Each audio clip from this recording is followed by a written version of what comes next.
বাড়িতে আসা পায়রাকে লক্ষ্মী বলে মানা হয়। হ্যাঁ বন্ধুরা, আমরা সবাই ছোট থেকে গুরুজনদের কাছে শুনে এসেছি, সেই ছোটবেলা থেকে, যে পায়রা হচ্ছে লক্ষ্মীর বাহন। আর লক্ষ্মীর রূপেই পায়রা আমাদের বাড়িতে আসে। তাই সব সময় পায়রাকে সন্তুষ্ট করে রাখতে হয়। বলতে গেলে সকাল থেকেই পায়রাকে অভুক্ত রাখা চলে না। পায়রাগুলো যখন সকালবেলায় আসবে, তখন তাদেরকে কিন্তু অবশ্যই দানা দিতে হবে। হ্যাঁ, এছাড়াও কিন্তু পায়রা শান্তির প্রতীক। পায়রাকে শান্তির প্রতীক বলা হয়ে থাকে। আর এই কথাটা কিন্তু একদমই সত্যি।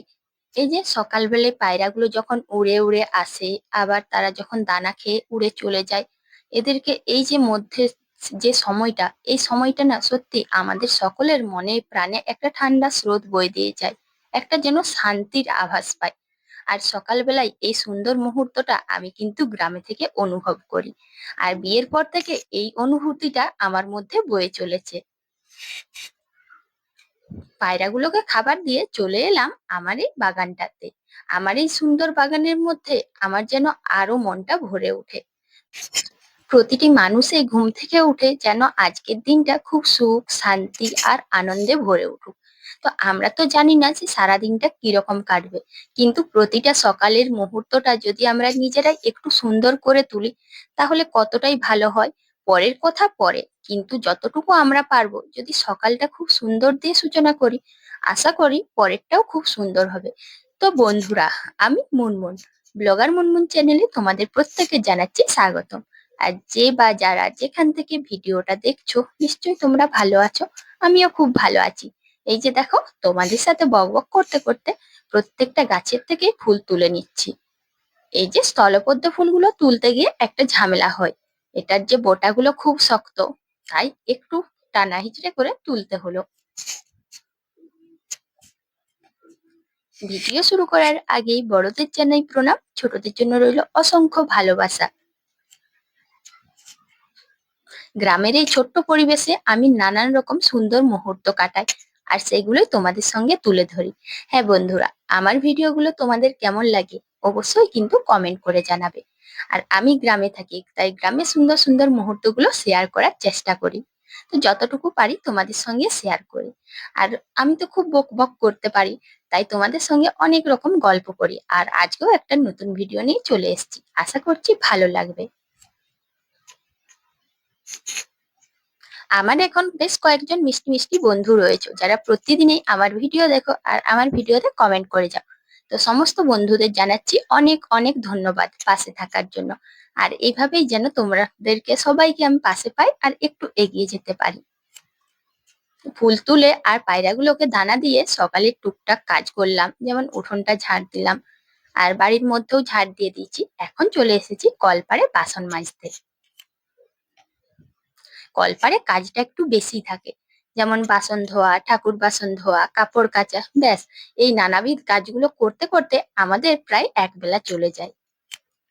আর এখন সম্পূর্ণ কাজ করে নিয়েছি। তো কলপাড়টাতে প্রথমটাতে যখন ঝাড় দিয়েছিলাম, যাই হোক একটু ময়লা ছিল। আর কাজ করার পর সমস্ত জামা কাপড় কাচা বা এই যে ভাত টাত শুকরি যা যা আছে সব জিনিস একটু আধটু পড়ে থাকে। তো সেগুলোই এখন ভালো করে ঝাড় দিয়ে দিচ্ছি। ঝাড় দিতে গিয়ে দেখলাম একটা ডাল রয়েছে শক্ত শেকড় টাইপের।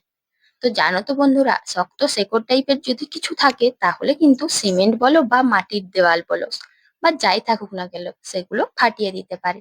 তাই একটু টানাটানি করলাম, কিন্তু দেখলাম যে না, সেটা আর ছিঁড়ছে না।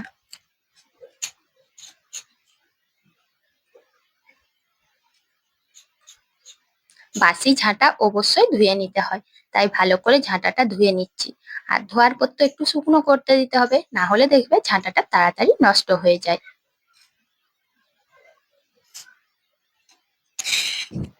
গ্রামের এই পরিবেশে স্বামীর ইনকাম কম হলে বাড়ির বউদেরকেই একটু বুদ্ধি আর হিসেব করে চলতে হয়। এই কথাটা কিন্তু একদম ঠিক। আর এগুলো যদি বাড়ির বউরা একটু বুদ্ধি খাটিয়ে হিসেব করে সেই সকাল থেকে রাত পর্যন্ত সংসারের প্রতিটা মুহূর্ত, প্রতিটা কাজ যাই করুক না কেন একটু ভেবে বুদ্ধি খাটিয়ে করে, তাহলে দেখবে অনেকটাই কিন্তু সুখ শান্তি থাকে বাড়িতে। আর অনেকটাই সঞ্চয় হয়, হিসেব করে করলে খরচটাও কম হয়। আর এটা কিন্তু আমি অনেকের কাছ থেকেই শুনেছিলাম, এখন আমি আমার জীবনের প্রতিটা মুহূর্তে বুঝতে পারছি, অনুভব করতে পারছি। তোমাদের সাথে বকবক করতে করতে দেখো কতগুলো জামা কাপড় কেচে করে মেলে দিলাম। আরো কিন্তু কতগুলো জামা কাপড় রয়েছে, তবে সেগুলো কি করব তোমরা দেখতে থাকো।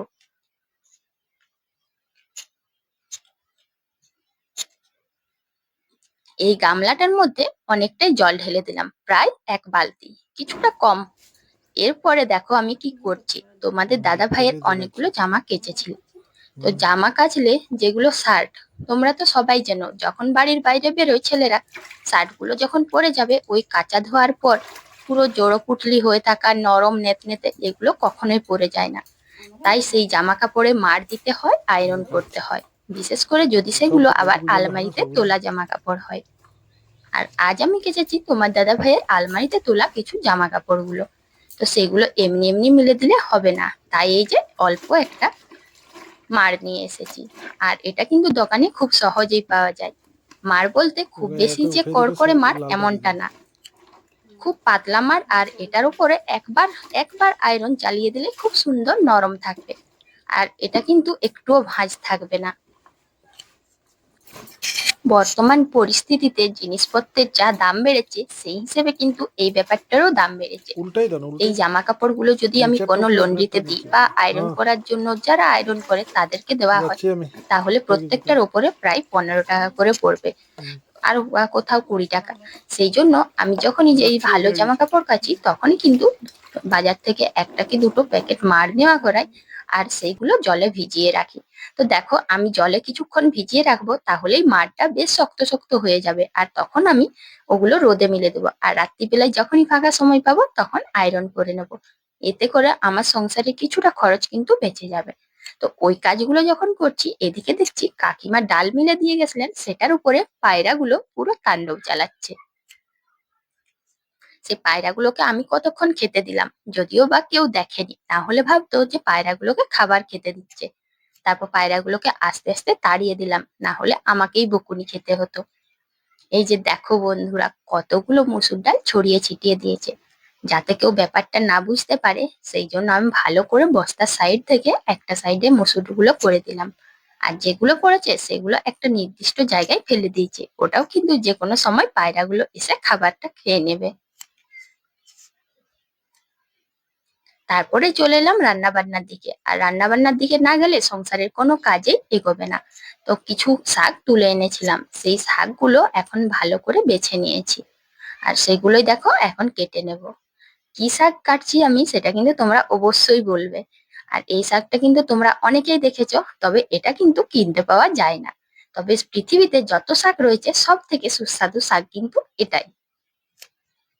তোমাদেরকে আগেও বলেছি যে আমাদের বাগানে এই ডাহিলোটা শাকটা পাওয়া যায়। এই শাকটা ডাহিলোটা, তবে অন্য কোথাও হয়তো অন্য নাম বলতেই পারে। এই শাকের কোনো তুলনা নেই। এটার যেমন পুষ্টিগুণ রয়েছে সেরকম এটা কিন্তু কিনতেও পাওয়া যায় না, এগুলো বাগানে আসছেই হয়।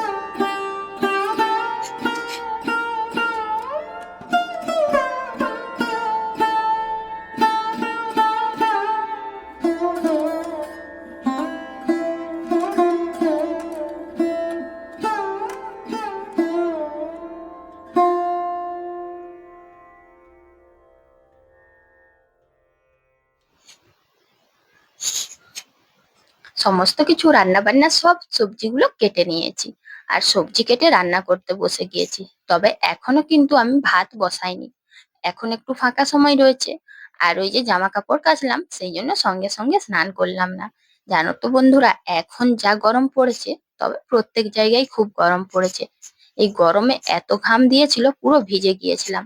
আর ফ্যানের নিচে একটু শুকনো হয়ে খাওয়া দাওয়া করে চলে এসেছি রান্নাঘরে, যে না এখন আর স্নান করব না। ঘামের সময় যদি স্নান করি তাহলে খুব ঠান্ডা লেগে যায়, সে গরমকাল হোক শীতকাল হোক। তাই গরমকাল হলেও সঙ্গে সঙ্গে স্নান করা চলে না। হ্যাঁ, অনেকেরই কিন্তু সহ্য হয়, তবে আমার কিন্তু সেটা হয় না। যে শাকটা কেটেছিলাম সেটা এখন বসিয়ে দিচ্ছি। আর তার আগে করেছিলাম ডাঁটা, বেগুন আর পেঁপে দিয়ে একটা চচ্চড়ি, শুধু সেদ্ধ করে রেখেছি, পরে ওটা বাকি কাজটা করে নেব। মা সামনে ছিলেন, তাই মা বলছিলেন সেদ্ধ হয়েছে কিনা ডাঁটাটা, কারণ শ্বশুর মশাইয়ের দাঁত নেই তো চেবাতে খুব অসুবিধে হবে। শুধু যে সংসার সামলালেই কাজ করলেই হবে এমনটা নয়, কিন্তু সমস্ত দিকটাই দেখতে হয়। আর এইদিকে উনুনটা বেশ জ্বালাতন করছিল, কোনোভাবেই জ্বলছিল না। এক দুদিন এরকমই হয়, উনুন খুব হায়রান করে আমাদেরকে। উনুনের রান্না যতটা সহজ, কিন্তু ধোঁয়া হয়ে গেলে ঠিক ততটাই জটিল। নুনটা আনতে ভুলে গিয়েছিলাম ঘরের থেকে, তো মাকে বললাম, তাই মা এনে দিলেন। আর এখন আমি মায়ের সাথে কথা বলছিলাম যে মা একটু ডাঁটাটা দেখে নিন ঠিকঠাক সেদ্ধ হয়েছে কিনা। অনেক সময় কি হয়, যারা রান্না করে তারাও কিন্তু ভুল করে। সেই করে আমি দেখতে বললাম যে ডাঁটাটা ঠিকঠাক সিদ্ধ হয়েছে কিনা, যদিও দেখে নিয়েছি তবুও আর কি। সেই সকালবেলায় ঘুম থেকে ওঠার পর থেকে রাত্রি পর্যন্ত সংসারের প্রতিটা ভালো মন্দ, সুখ দুঃখ, হিসেব নিকেশ এগুলো করে আমাদেরকে সারাদিনটা বের করে নিতে হয়। আর এইগুলোর জন্য সবসময় মাথায় একটা বুদ্ধি আর হিসেব চলতেই থাকে। ব্যাস এইভাবেই আমরা সংসারটাকে সুখী করতে চাই। তো বন্ধুরা দেখো, তোমাদের সাথে কথা বলছি আর এদিকে কিন্তু আমার রান্না বান্নাও প্রায় শেষ। আর ভাতটাও করে নিয়েছিলাম। তো শেষে আর একটু রান্নাটা বাকি ছিল, সেটা করে নিয়ে এই যে আমি উনুনটাতে একটু লেপা দিয়ে দিয়েছি। আর এটা তো প্রত্যেক দিনই রান্না করার পর সবাই করে, যারা মাটির উনুনে রান্না করে। গ্যাস যেমন মুছতে হয় এটাও করতে হয়। তারপর আজ রাত্রিতে খাবার করেছি মুড়ি আর বেগুনি। তো বন্ধুরা, আজকের ব্লগ এখানেই শেষ করছি। আর সবাই ভালো থাকবে, সুস্থ থাকবে। কাল আবার একটা নতুন ব্লগ নিয়ে তোমাদের সঙ্গে দেখা করবো। তো সব